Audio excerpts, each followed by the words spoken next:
Assalamualaikum warahmatullahi wabarakatuh. Bismillah, alhamdulillah, wa syukurillah ala nikmatillah, la haula wa la quwata illa billah, amma ba'du. Pemirsa dimanapun Anda berada, ketemu kembali dengan Kelama Putra, salam budaya warisan Nusantara. Pemirsa, saya akan masih melanjutkan keterangan-keterangan saya tentang Menak Jinggo, Pangeran Mojopahit yang dikuyo-kuyo. Pemirsa, setelah terjadi huru-hara yang ada di Istana Barat, ada penyerbuan orang-orang yang tidak dikenal, tetapi mereka mengaku dari Belambangan. Maka setelah diadakan penyelidikan yang dilakukan oleh Senopati Pangkaja yang menyamar sebagai seorang pemburu dengan nama Damarwulan, maka setelah dipanggil oleh Maharani Dyah Kusumawardhani untuk diambil keterangannya, betapa terkejutnya karena Senopati Pangkaja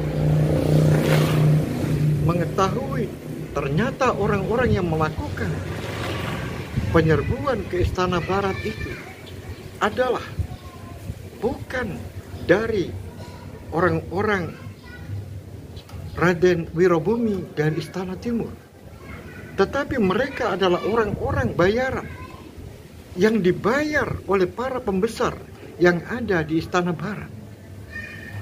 Dan yang lebih mengejutkan lagi, bahwa Senopati Pangkaja menyebutkan nama Aji Tanaka dan menyebutkan Senopati Jalak Pengging, yang tentu saja hal ini sangat berhubungan erat dengan suaminya, yaitu Raden Wikramawardhana. Oleh sebab itu, mengetahui hal tersebut, maka Maharani Dyah Kusumawardhani, walaupun dirinya masih dalam keadaan sakit, karena demi menyelamatkan kerajaan Majapahit dari kehancuran, maka Maharani Dyah Kusumawardhani kemudian menggelar rapat Nahom Narendra untuk membahas masa depan kerajaan Majapahit. Pemirsa dimanapun Anda berada, setelah Nahom Narendra digelar, kemudian Maharani Dyah Kusumawardhani menjelaskan tentang masa depan kerajaan Majapahit. Dan untuk mengisi kekosongan Perdana Menteri atau Mahamantri Mukhya, maka suaminya Raden Wikramawardhana mengusulkan sebuah nama, yaitu Aji Tanaka. Betapa terkejutnya yang namanya Maharani Dyah Kusumawardhani, karena Aji Tanaka berdasarkan laporan dari Senopati Pangkaja terlibat di dalam persekongkolan yang menyebabkan Istana Barat ini diserbu oleh orang, dan orang-orang yang menyerbu itu adalah bayaran. Orang-orang bayaran yang sengaja untuk mengacaukan keadaan Istana Barat, sehingga terkesan Istana Barat diserbu oleh Istana Timur yang tidak lain adalah arahnya kepada Raden Wirobumi. Pemirsa dimanapun Anda berada, tetapi Maharani Dyah Kusumawardhani yang sudah mendapatkan keterangan dari Senopati Pangkaja, maka Maharani Dyah Kusumawardhani mempunyai alasan bahwa Majapahit membutuhkan orang kuat. Majapahit tidak bisa dipimpin oleh seorang sipil. Oleh sebab itu, Majapahit masih membutuhkan orang-orang yang berlatar belakang dari keprajuritan. Oleh sebab itu, Dyah Kusumawardhani sebagai seorang Maharani tetap berpendirian. Dia mengangkat seorang senior yang pernah menjadi senopati di Bhayangkara, yaitu Gajah Lembono. Temenggung Gajah Lembono kemudian diangkat oleh Dyah Kusumawardhani sebagai Perdana Menteri baru, menggantikan kedudukan dari Gajah Manguri. Pemirsa dimanapun Anda berada, dengan ditolaknya usulan dari Raden Wikramawardhana yang mengusulkan Aji Tanaka untuk menjadi seorang Perdana Menteri, berarti sudah 2 kali usulan dari Raden Wikramawardhana ditolak oleh Dyah Kusumawardhani. Oleh sebab itu, hubungan antara Wikramawardhana dengan istrinya, yaitu Maharani Dyah Kusumawardhani, semakin hari semakin jauh. Bahkan sakitnya Dyah Kusumawardhani tidak pernah ada kasih sayang sebagai seorang suami. Dyah Kusumawardhani tidak pernah dijenguk, walaupun Dyah Kusumawardhani dalam keadaan sakit. Pemirsa dimanapun Anda berada, di samping Dyah Kusumawardhani mengumumkan diangkatnya Gajah Lembono sebagai seorang Mahamantri Muktia yang baru, sebagai seorang Perdana Menteri yang baru, juga diumumkan Senopati Pangkaja yang berjasa menyelamatkan dirinya dan menyelamatkan putrinya dari amukan orang-orang yang tidak bertanggung jawab terhadap Istana Barat. Maka Aji Pangkaja diangkat menjadi seorang Onggoboyo. Jabatan Onggoboyo yang diberikan kepada Pangkaja memiliki tanggung jawab, yaitu untuk menyelamatkan raja dan keluarganya, dan juga mengamankan istana pada umumnya dari gangguan-gangguan orang-orang yang tidak bertanggung jawab. Dan orang yang memiliki tanggung jawab sebagai Onggoboyo istana tidak bertanggung jawab kepada Perdana Menteri, tidak bertanggung jawab kepada Mahamantri Muktia, tetapi langsung bertanggung jawab kepada Maharani atau Raja. Raden Gajah atau Gajah Noropati kemudian menyeberang menuju ke Istana Timur. Dia ketemu dengan Raden Wirobumi dan menyampaikan segala sesuatunya tentang Istana Barat. Oleh sebab itu, kehadiran Raden Gajah atau Gajah Noropati disambut gembira oleh Raden Wirobumi dan langsung diberikan jabatan sebagai Panglima Perang dan diperkenalkan dengan seseorang yang selama ini sudah melatih prajurit-prajurit yang ada di Istana Timur, yaitu Senopati Tanujingga. Dengan kehadiran Raden Gajah dan kemudian Raden Gajah diberikan kedudukan sebagai seorang Mahapatih di Istana Timur, tentu saja Raden Gajah kemudian dengan pengalaman-pengalaman yang ada di Istana Barat, dengan pengalamannya yang ada di Kesatuan Bhayangkara, maka Raden Gajah kemudian melatih prajurit-prajurit Istana Timur sesuai dengan latihan-latihan. Porsi yang diberikan adalah porsi latihan di Bhayangkara di Istana Barat. Pemirsa dimanapun ada berada, akhirnya kedudukan Istana Timur sekarang lebih mantap dan lebih kuat. Sehingga pada suatu ketika diusulkan oleh Raden Gajah untuk melakukan penyerbuan ke Istana Barat. Karena selama ini Istana Barat yang dikiranya memiliki ketahanan yang kuat, sebenarnya Istana Barat memiliki banyak kelemahan.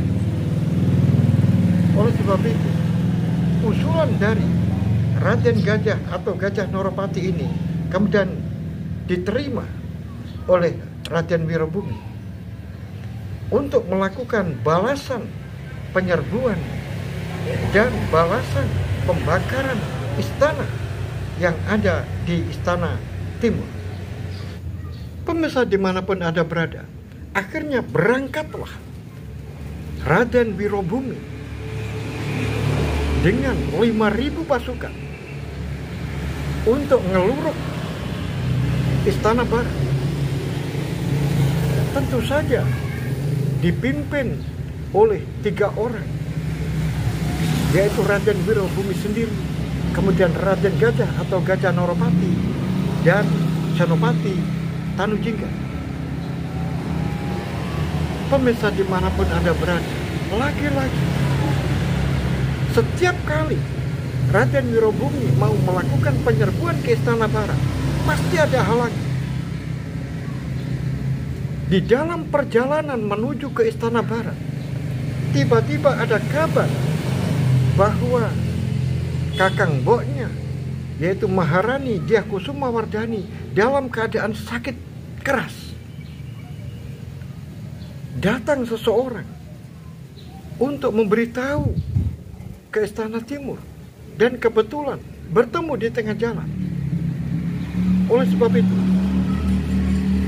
3 orang ini akhirnya berunding, dan Gajah Noropati kemudian mengusulkan agar prajurit-prajurit Istana Timur tetap berjalan menuju ke Istana Barat untuk mengantarkan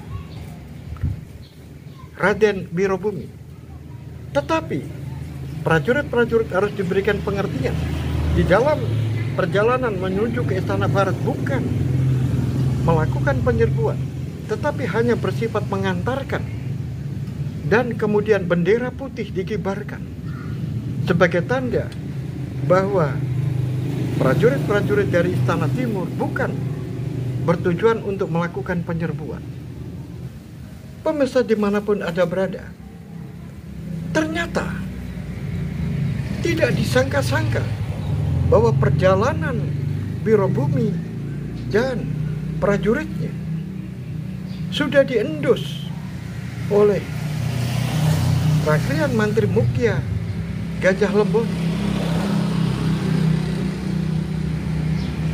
Itu terbukti ketika pasukan dari Istana Timur menuju ke Istana Barat di luar kota raja sudah disambut dengan ribuan pasukan yang dipimpin oleh Mahamantri Mukya Gajah Lembono bersama Tumenggung Onggoboyo, Aji Pangkaja.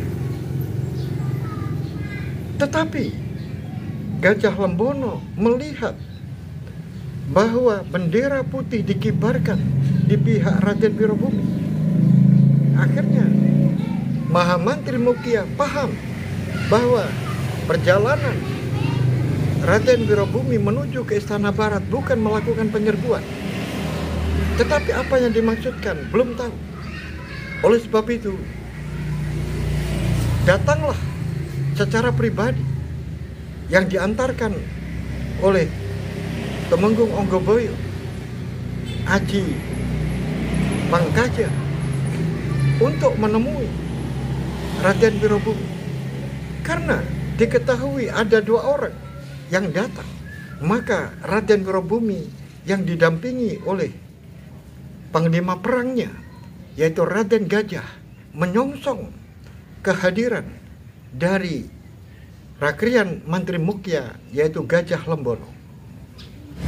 Pemirsa dimanapun Anda berada, akhirnya setelah bertemu, maka disapanya Raden Wirobumi oleh Mahamantri Mukya Gajah Lembono. Selamat datang Raden di kerajaan Majapahit Istana Barat. Apa kabar? Semoga dalam keadaan sehat. Terima kasih, Kakang. Aku dalam keadaan baik-baik. Aku dalam keadaan sehat. Aku juga mengucapkan selamat buat Kakang, karena aku mendengar Kakang sekarang memiliki jabatan baru, yaitu sebagai Rakrian Mantri Mukya. Terima kasih, Raden. Dan aku sekarang bertanya kepada Raden, apa maksud kedatangan Raden dengan membawa prajurit sekian banyak? Oh, aku membawa prajurit-prajurit saya menuju ke Istana Barat. Sebenarnya adalah hanya untuk mengantarkan saya, karena saya mendengar kakang mbok saya, Maharani Diakusumawardhani, dalam keadaan sakit keras. Oleh sebab itu, apakah aku diizinkan untuk masuk ke Istana Barat? Karena aku ingin mengetahui kondisi keadaan dari kakang mbok saya. Tentu saja, Raden. Raden pasti akan diizinkan untuk masuk ke Istana Barat.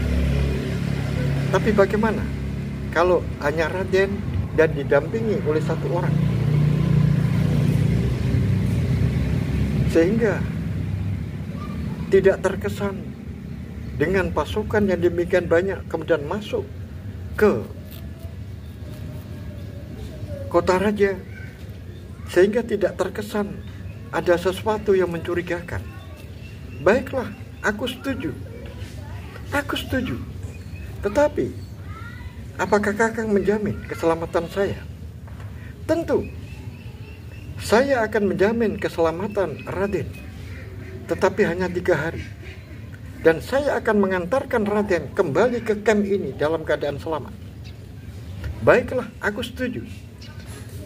Kemudian, pemirsa dimanapun Anda berada, Raden Wirobumi kemudian memanggil Senopati Tanu Jinggan bahwa agar prajurit-prajurit ini membuat camp di sini, kemudian menunggu 4 hari. Kalau nanti 4 hari dirinya masih belum kembali, maka serbulah Istana Barat. Berarti saya dalam keadaan bermasalah. Baiklah, Raden, saya tunggu sampai 4 hari. Pemirsa dimanapun Anda berada, maka berangkatlah Raden Wirobumi menuju ke Istana Barat yang didampingi oleh panglima perangnya, yaitu Raden Gajah atau Gajah Noropati. Pemirsa, setelah sampai di Istana Barat dan sudah bertemu dengan kakang mboknya, betapa terkejutnya Raden Wirobumi. Dia melihat saudaranya, badannya tinggal balung dengan kulit, sangat kurus dan benar-benar berubah. Sehingga Wirobumi menangisi kakangnya, menangisi kakang mboknya. Dalam hatinya, Raden Wirobumi, sungguh malang kakang mbok ini. Dia seorang anak raja besar di kerajaan Majapahit. Mulai dari kecil hingga remaja, hingga berumah tangga, bahkan menjadi seorang rani. Nasibnya masih penuh dengan penderitaan, tekanan-tekanan batin terus merajalela pada dirinya. Oleh sebab itu, pemirsa dimanapun Anda berada, saat bertemu dengan keponakannya, yaitu Suhita, maka dirangkulnya keponakannya keponakannya Suhita menangis di dada pamannya. Kemudian mengatakan, "Wahai keponakanku, kamu harus tetap menjaga ibumu. Rawatlah ibumu dengan baik. Ibumu sejak kecil sampai sekarang ini belum pernah mendapatkan kebahagiaan. Kebahagiaan yang hanya sebentar direnggut kembali oleh orang-orang yang tidak bertanggung jawab. Oleh sebab itu, keponakanku, menikahlah kamu. Aku mendengar kamu sudah punya pilihan. Menikahlah agar ibu bisa melihat kamu sudah menikah sebelum ibumu meninggal." Sungguh Suhita sangat terkejut dengan apa yang disampaikan oleh pamannya. "Wahai paman, apakah paman ada pilihan untuk saya? Pilihlah di antara dua. Satu di antara dua ini, keponakanku. Pilihlah Raden Gajah atau Gajah Noropati. Atau kamu memilih Temenggung, Onggoboyo, Aji Pangkaja. Pilihlah salah satu." "Baiklah paman, karena paman sudah menunjuk nama seseorang, maka saya akan mempertimbangkan dan saya akan sampaikan kepada Kanjeng Ibu, Dyah Kusumawardhani." "Baiklah, keponakanku, paman tidak bisa lama-lama tinggal di sini, karena paman hanya diberikan waktu 3 hari. Oleh sebab itu, paman mohon diri untuk meninggalkan Istana Barat." "Baiklah paman, berhati-hatilah. Pemirsa dimanapun Anda berada, akhirnya waktu yang telah diberikan sudah habis, dan Raden Wirabumi serta panglima perangnya, yaitu Mahapatih Raden Gajah atau Gajah Noropati, meninggalkan Istana Timur, diantar sampai ke camp oleh Mahamantri Mukya bersama dengan Temenggung, Onggoboyo, Aji Pangkaja." Pemirsa dimanapun Anda berada, bagaimanakah kelanjutan cerita ini? Apakah setelah menjenguk kakaknya yang sakit, kemudian Raden Wirabumi berubah pikiran? Maksudnya berubah pikiran adalah menyerbu Istana Barat atau pulang kembali ke Istana Timur. Oleh sebab itu, tunggulah cerita ini dan ikuti terus sampai selesai. Sampai di sini akhirul kalam. Billahi taufiq wal hidayah wa ridha wal inayah. Assalamualaikum warahmatullahi wabarakatuh. Salam budaya warisan.